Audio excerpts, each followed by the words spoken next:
Bismillahirrahmanirrahim. Assalamualaikum warahmatullahi taala wabarakatuh. Selamat sejahtera dan salam Malaysia Madani. Tan Sri Yang di-Pertua, terlebih dahulu saya ingin merakamkan penghargaan kepada Tan Sri Yang di-Pertua kerana mengizinkan ruang dan masa untuk saya pada hari ini di bawah peraturan mesyuarat 14 dalam kurungan 1 Roman 1 bagi menerangkan berkenaan isu kebajikan kanak-kanak yang diselamatkan dalam OP Global di Dewan Yang Mulia ini. Tan Sri di-Pertua, seperti mana yang dinyatakan oleh Yang Berhormat Menteri Dalam Negeri sebentar tadi, pada saat ini pihak PDRM masih meneruskan siasatan berhubung OP Global ini. Perkataan masih meneruskan siasatan ini penting diketahui dan difahami, ya. Termasuklah bagi mengenal pasti sekiranya kanak-kanak di premis tersebut telah dieksploitasi sebagai tenaga buruh atau menjadi mangsa pengabaian. Tan Sri di-Pertua, Kementerian Penggunaan Wanita, Keluarga dan Masyarakat KPWKM melalui JKM iaitu Jabatan Kebajikan Masyarakat telah terlibat dalam OP Global secara langsung bermula dari hari pertama operasi iaitu pada 11 September 2024. Seramai 884 pegawai JKM yang terdiri daripada pelindung, pegawai diberi kuasa dan pegawai psikologi terlibat dalam siri OP Global ini. Dalam operasi ini, JKM bertindak mengikut punca kuasa yang diperuntukkan di bawah Seksyen 8 Akta Kanak-Kanak iaitu Akta 611 iaitu pelantikan dan kuasa pelindung serta Seksyen 17 dalam kurungan 1 dalam kurungan D yang menetapkan keperluan perlindungan kanak-kanak. Selain itu, tindakan juga diambil berdasarkan Akta Pusat Jagaan 1994 iaitu Akta 506 yang memperuntukkan mengenai pelantikan dan kuasa pegawai diberi kuasa. Peranan JKM dalam OP Global adalah menjalankan operasi menyelamatkan kanak-kanak bersama PDRM, menguruskan penempatan sementara bagi kanak-kanak, mendaftar maklumat, mendapatkan perintah jagaan sementara dan menguruskan kemasukan kanak-kanak ke tempat selamat.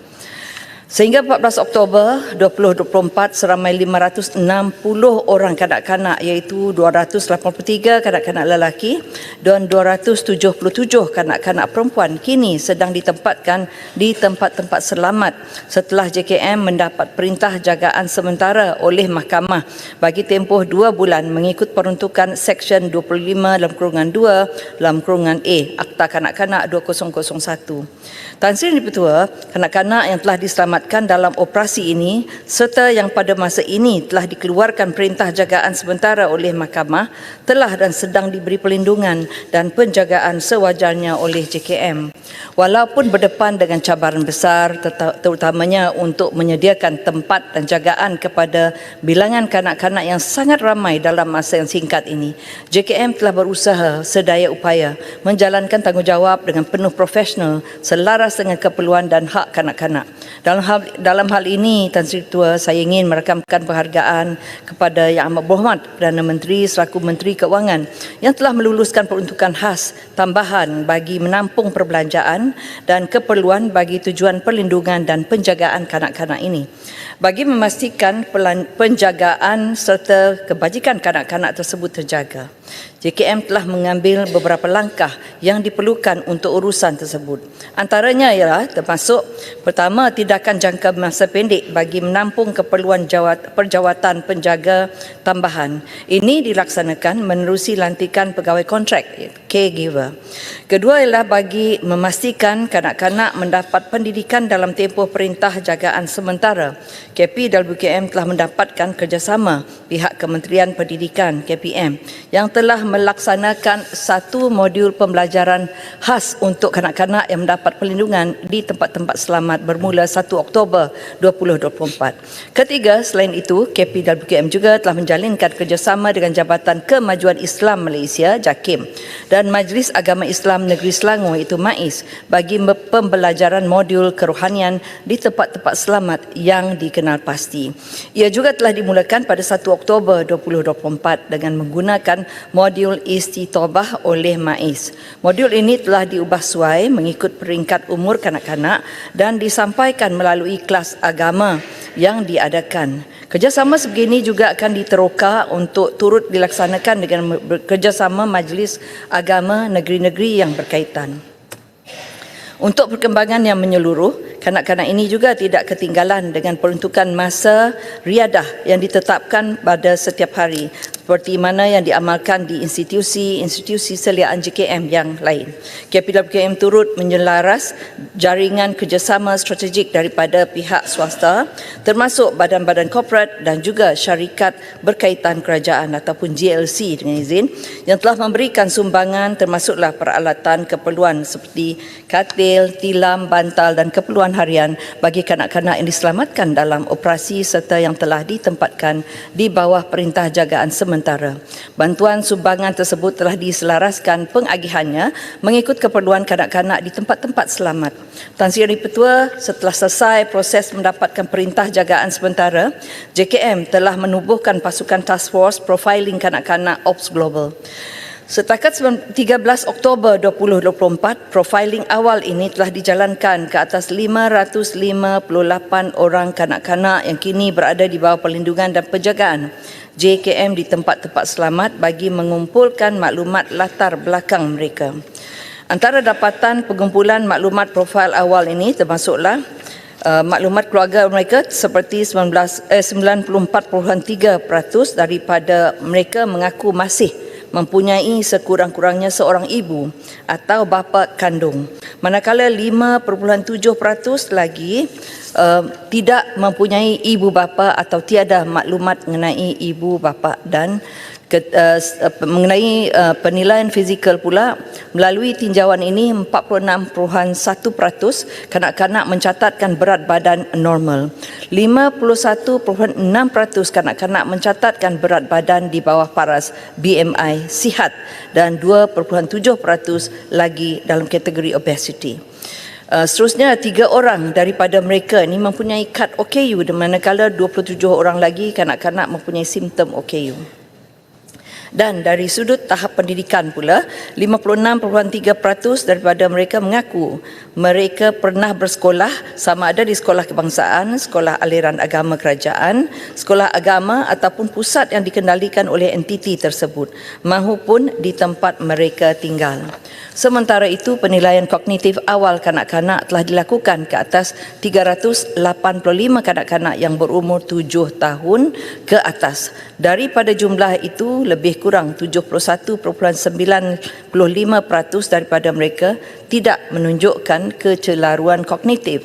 Namun 20.26% menunjukkan mengalami masalah kecelaruan kognitif yang sederhana, manakala 7.79% lagi mengalami kecelaruan kognitif yang teruk. Tan Sri Petua, seperti yang telah dinyatakan, kesemua 560 orang kanak-kanak yang sedang berada di bawah perlindungan dan penjagaan JKM pada masa ini masih diperlukan untuk siasatan lanjut oleh pihak berkuasa. Walau bagaimanapun, bagi kami di KPWKM, matlamat akhir atau dengan izin end goal bagi penempatan dan penjagaan kanak-kanak terlibat adalah kembali ke pangkuan keluarga. Namun sebelum ia boleh direalisasikan, pelbagai perkara perlu dinilai dan dipertimbangkan. Ini semua bukanlah untuk menidakkan hak mana-mana pihak, tetapi ia adalah demi kepentingan terbaik kanak-kanak itu atau dengan izin for the best interest of the children. Dalam hal ini, KPWKM telah merangka hala tuju yang komprehensif berdasarkan prinsip kerja sosial terhadap kanak-kanak ini dengan perancangan tertentu berdasarkan peruntukan perundangan yang meliputi beberapa kategori kanak-kanak. Antaranya ialah 1, kategori kanak-kanak yang mempunyai ibu bapa, penjaga atau waris.